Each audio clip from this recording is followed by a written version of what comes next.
Good evening and welcome to Live at 5 with me, Raj Doshi. Welcome to everyone joining us this evening, and I hope you've all had a lovely day.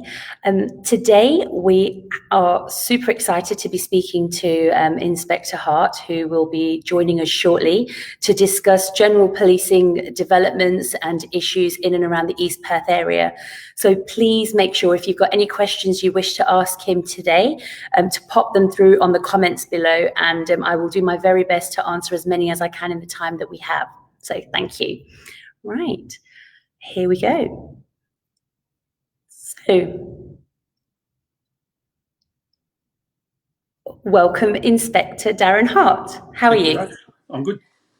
Excellent. So we're going to be talking today, and first and foremost, thank you very much for your time. I know you've rushed back to get this interview done for us, and you've been extremely busy, so thank you so much. We're going to talk a little bit more today about all the exciting things that we're doing as a community group with the police, and also what things you have going forward in the area that we live in East Perth. Just to let you guys know a little bit more about Inspector Hart. So he joins us from the Perth Policing Unit, and that covers areas such as Burswood, East Perth, Highgate, Kings Park, Northbridge, Perth and West Perth. So it's a really, really massive area in terms of the coverage that his team have. And he moved over from Mandurah, is that right? That's correct, yep. Excellent, excellent. So you work really closely with the East Perth Community Group on a number of issues and things that we're going to talk a little more about.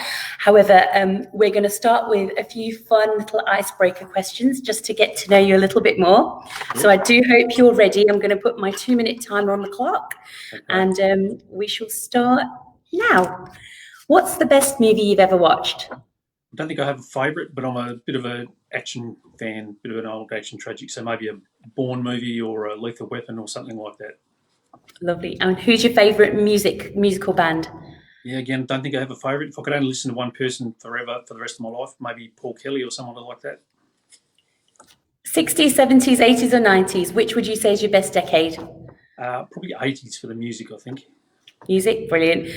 And what languages do you know how to speak? Sadly, only English. Would you rather drink coffee or tea? Got to have a cup of tea in the morning, but then got to have a coffee before 9 o'clock to get me through the morning. And the rest of the day, there's probably plenty more. Where is the best place in the world that you have visited so far? Bit of a cliche, but probably Paris. The history is mind-blowing to be standing on the same flagstones as Napoleon and so on. So, yeah, Paris, I guess. Fantastic. Dockers or Eagles? Dockers, unfortunately. It's been a rough 25 years. Surfing or bike riding? Surfing, badly, but still surfing. Oh, interesting. Donuts or chocolate? Donuts, obviously. Obviously. What are those? So yes, a question. What are all those small items that are attached to a police officer's belt? It varies from person to person, but if it was me, it would be a radio, handcuffs, baton, pepper spray, pistol, spare magazine, and I think that's about it. I don't have room for much more. Excellent. And can I ask you, what made you work for the WA Police?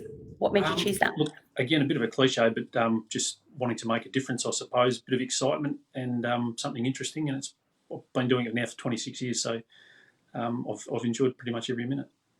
Excellent. That's fantastic. Thank you. So that's our icebreaker questions done, and I think that went really well. Thanks. Yeah, lovely. Okay, let's move on to our next agenda. So I just wanted to ask you a little bit more. I don't want to dwell too much on it because hopefully we're totally out of the woods, I say. But how has the whole COVID experience, social distancing, affected the way you and your officers work and how you deal with situations in the general public? It's been quite interesting because a lot of it took us a little while to get enough personal protective equipment to adequately stop everybody.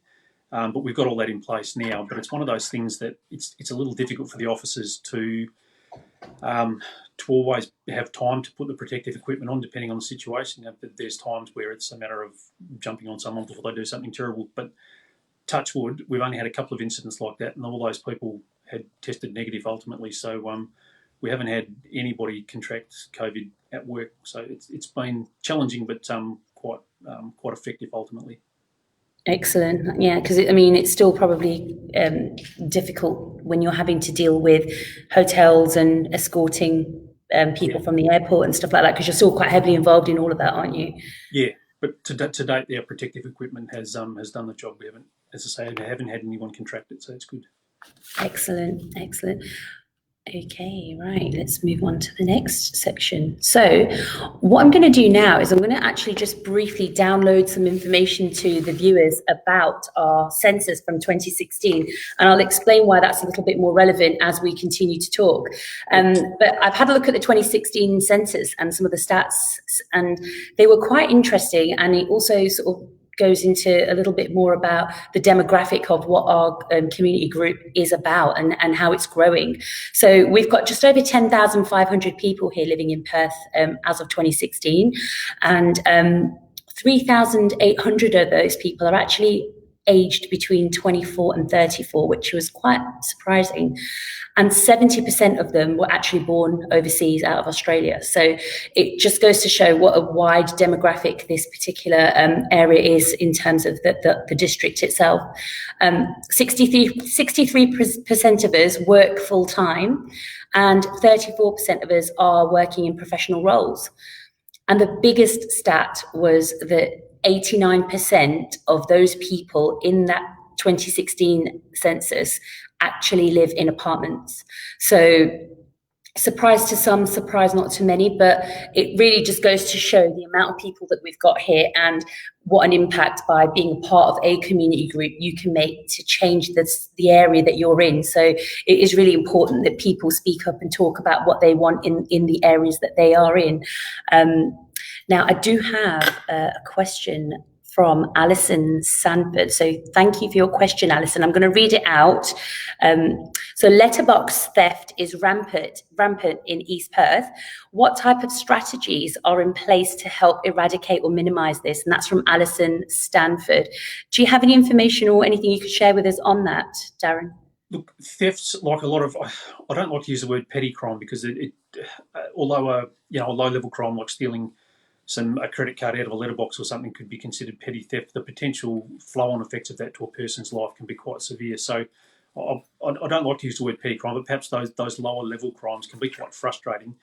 One, because of the effect on people's lives, but two, if you imagine the evidence that's available for police to follow up and identify an offender and arrest an offender or charge an offender, is sometimes there just is no evidence. So it's reported to police.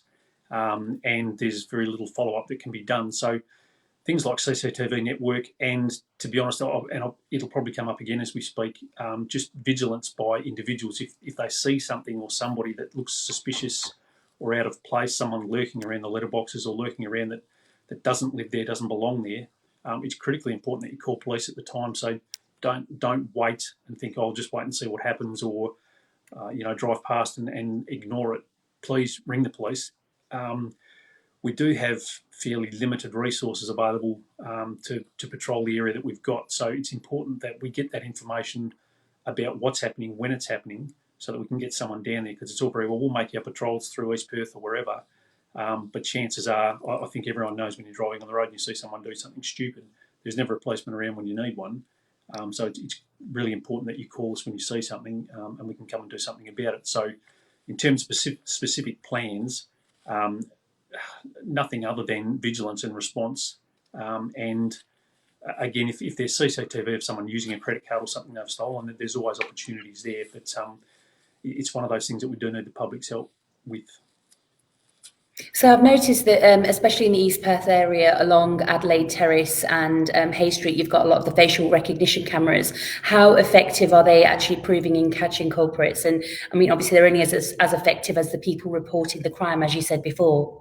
Yeah, look, in terms of facial recognition, police, they're not facial recognition cameras that police would use. So the City of Perth, in fact, I'm not even sure if the City of Perth are actively using it now. We, the police, have our own facial recognition technology that we use periodically. It's in its infancy to a degree. There's some reliability issues around identifications and how useful they are in court. So it is very much a case of more or less needing to catch someone red-handed or getting some good CCTV footage that someone can be identified from. So again, it goes back to vigilance and calling us when you see something. Thank you. That's really useful. I hope that's explained that for you, Alison. Thank you for your question.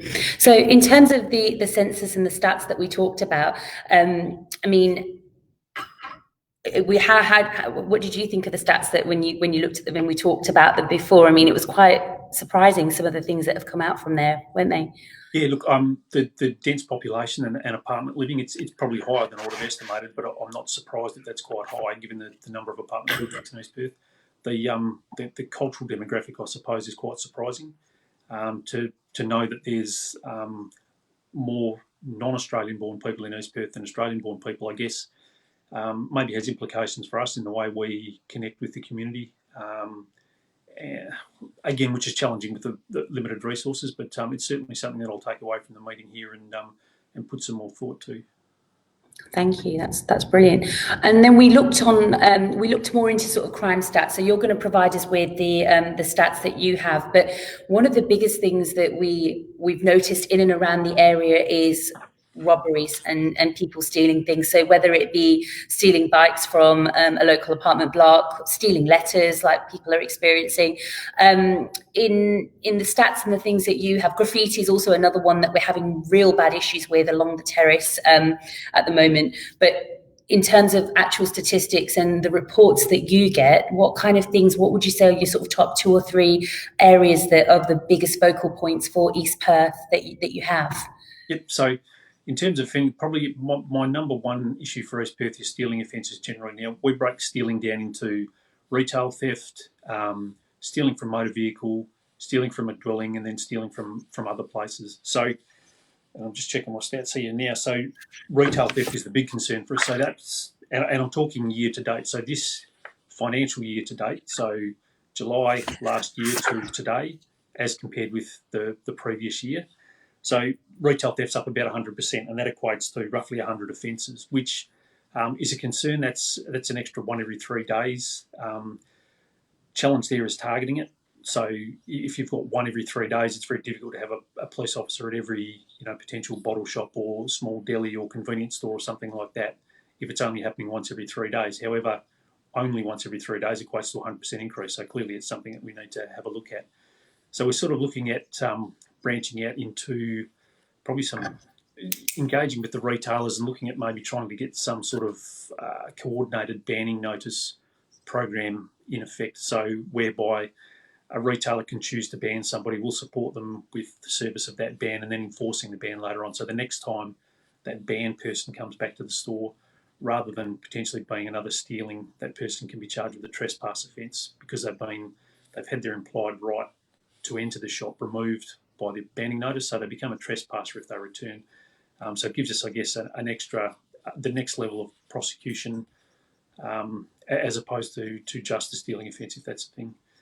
In terms of the others, stealing from motor vehicles, stealing from other places is actually down, so that's good. Stealing from dwellings is up about 10%, which only equates to about 13 offences, but still a concern. Particularly concerning given that crime stats generally, and including in East Perth, have trailed down fairly dramatically since the COVID pandemic was declared in March. So to still be up at that level is a concern. So in terms of those offences, I guess, again, it really goes back to vigilance and helping us to help the community. So if you see something, ring us, say something. Take the basic precautions in terms of not leaving valuables in vehicles. And that can be something some people, it's easy to do if you formed a habit in that regard. So some people have to be quite vigilant about stopping themselves. Even if you put a note on the garage door to say, oh, you check the car, make sure the laptop's not in the car, make sure the handbag's not in the car. We had, not in East Perth, but only in the last couple of days, someone leave a $20,000 coat in a car, and surprise, surprise, it got stolen. So that's people shouldn't, we shouldn't be blaming the victims in offence. It's not the person's fault that their laptop was stolen. That blame belongs with the offender, but at the same time, you can do things to minimise your risk of becoming one of those victims of crime. Probably another thing worth mentioning in terms of apartment living is your basement car parks, which are generally secure, but what we find is periodically we have a little spate of someone sneaking in behind people. So you pull up in your car, it's the end of the day, it's been a long day, you're on the phone maybe, you're listening to the radio, you open the garage, you open the roller door, you drive through and you're maybe not as situationally aware as you could be, and somebody sneaks in behind you. What generally happens then is they'll ransack 6, 10, 20 different storage units down there, steal bicycles and power tools and other bits and pieces. So if you're situationally aware as you pull up to the garage and open the door, and you're aware, keeping a lookout for people following you in, that can pretty much eradicate that type of crime and stop you and your neighbours becoming a victim of that type of crime as well. Yeah, and then just basic things like locking doors and windows, a little bit easier in apartments because you're a little bit more secure in your unit. Yeah. I'm going to climb up to the 13th floor and get in through the window. But basic things like that, particularly because, as you say, not everyone in East Perth lives in an apartment, but basics like locking windows, less of an issue in winter because people tend to shut up. But in summer, it can be a problem, people leaving doors and windows open. So those are the main ones. And I think exactly what you said, it's about recording and reporting. Living in an apartment building myself, I know when things go wrong, a lot of the time people just can't be bothered to report it, and they'll say, oh, don't worry about it, I'll do it next time. But I think the most fundamental thing is if we don't have the stats, we can't budget for what we need, and things don't move forward. Yeah, and don't think that because you put it on Facebook, the police know about it. A lot of people, something, a little crime wave like that will start as a bit of a rant, and rightly so, you're right to be angry, a bit of a rant on social media, and that'll, follow with other people going, oh, that happened to me, but the police won't know unless you actually physically ring the police. Probably the other thing worth mentioning too is the robbery offences, because people hear the word robbery and become quite alarmed, and again, rightly so.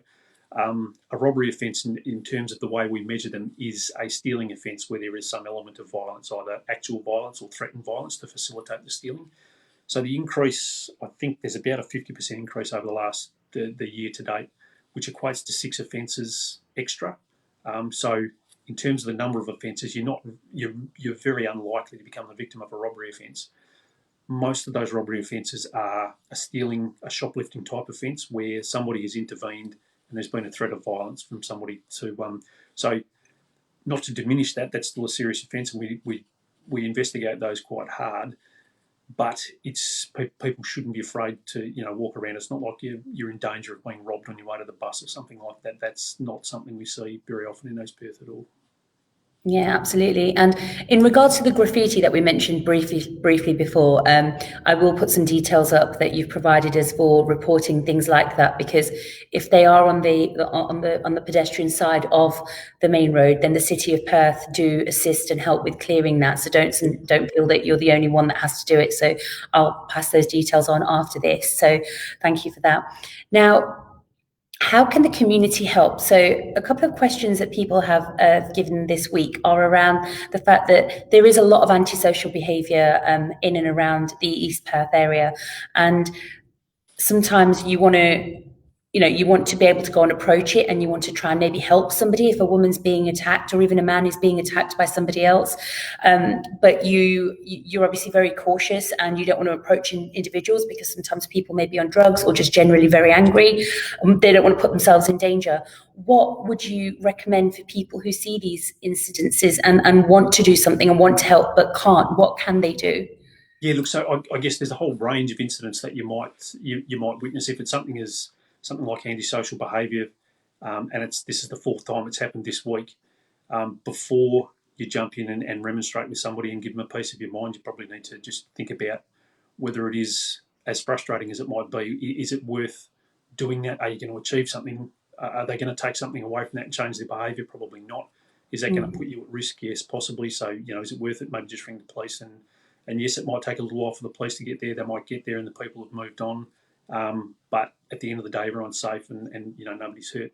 If it's something more serious, like a family violence incident or someone being assaulted or something like that, again, it's a really personal choice about whether you do something at all and what you do. You probably don't, to have an impact on what's happening, you probably don't need to physically intervene. So depending on the geography of where you are, something like keeping a distance, pulling your phone out and say, oh, stop that, I'm calling the police. As long as you've got a bit of an escape plan in mind, if the person assaulting that person suddenly changes their mind and you become the focus, can you duck inside and get to safety? And if that's the case, well, maybe that's the best thing you can do. If it diverts attention to you momentarily so the other person can get away, maybe that's a good outcome.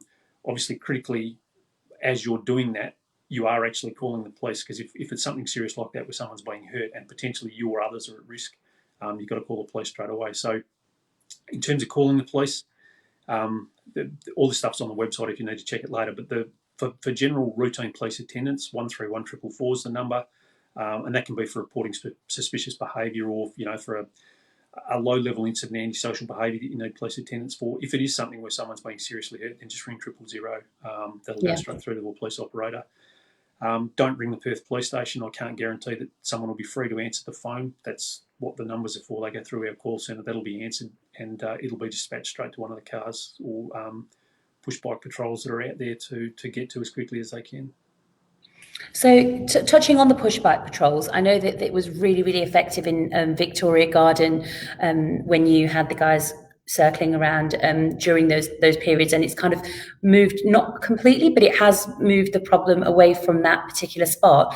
Can I ask whether that is something that you're looking to sort of do more so along the terrace, and even more so in the Hay Street and the Murray Street malls, because that whole area it does have a lot of issues, and I think just that presence, that jacket, it will deter a few of them, if not, I mean, maybe not all of them, but a few of them. So we changed, as a result of COVID, we changed our rosters to sort of flatten out our numbers across the week 24/7. One of the challenges at Perth is we've got the entertainment precinct to police on a Friday and Saturday night. So we try and get as many staff as we can there for the safety of the public and the safety of the officers. But at the same time, we're also trying to provide a presence in the CBD during the day as well, particularly in the malls, but also out to East Perth and West Perth. And that resourcing, that is quite challenging. Without being all doom and gloom, what we had over summer was extra funding from government to provide extra staff. So essentially there were no extra staff. It was officers coming in on their day off and working overtime to provide extra presence. We utilised that mainly for foot patrols of the malls predominantly, but also out to Victoria Gardens on occasions and other places where there was a need. Unfortunately, that funding ended on the 31st of May, so a week and a bit ago. With everything that's happened with COVID and the money that's been spent on that, I'm not anticipating the government having money to spare, at least in the near future. So our resources do contract slightly. So we'll endeavour to provide foot patrols in the malls as we always have. The bike patrols continue, obviously, because we've got a dedicated bike team there, but our numbers in terms of officers on the ground on a daily basis have reduced. So hopefully that doesn't translate to people not seeing a police officer, but they will be less noticeable to a degree, I suppose.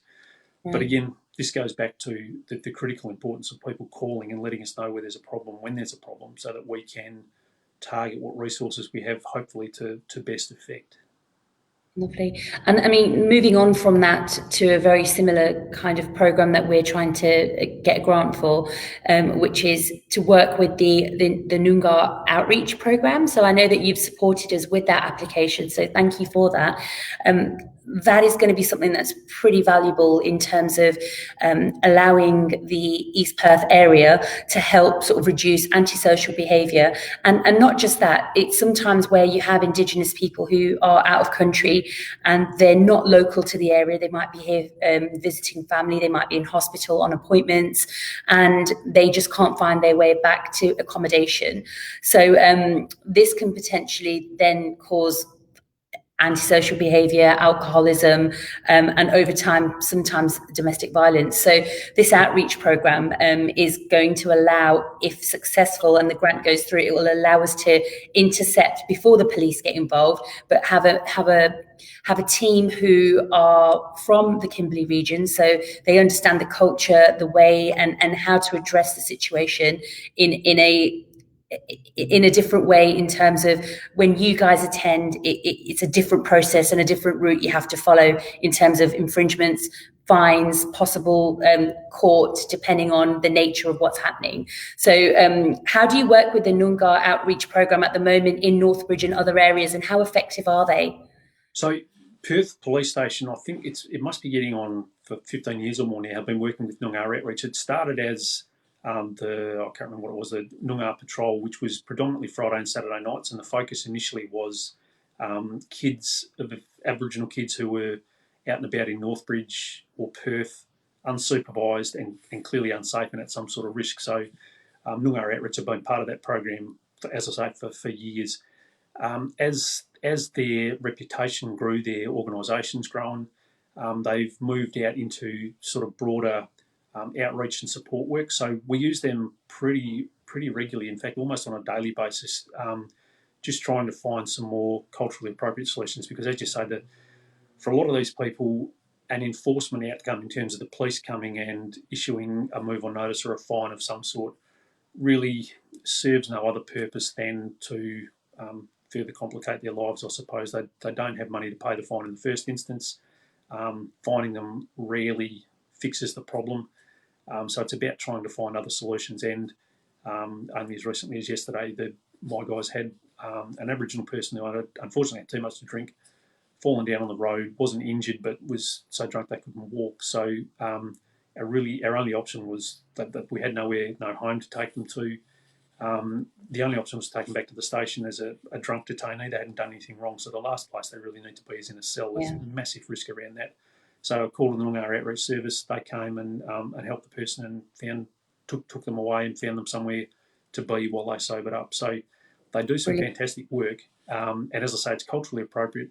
One of the challenges they have, I know, is funding, and particularly they did a lot of work in the early parts of the COVID-19 pandemic in returning people to country to simply for their own protection more than anything else, just to get them out of Perth back to where they were at much lower risk of contracting COVID. One of the challenges they had there, they had funding for individuals sort of on a case-by-case basis, and that's where they struggle. Is they've got the outreach workers, they can go out and engage with people and do a really good job in that way, but some of the problem they have is getting people back is funding the actual transport of the person.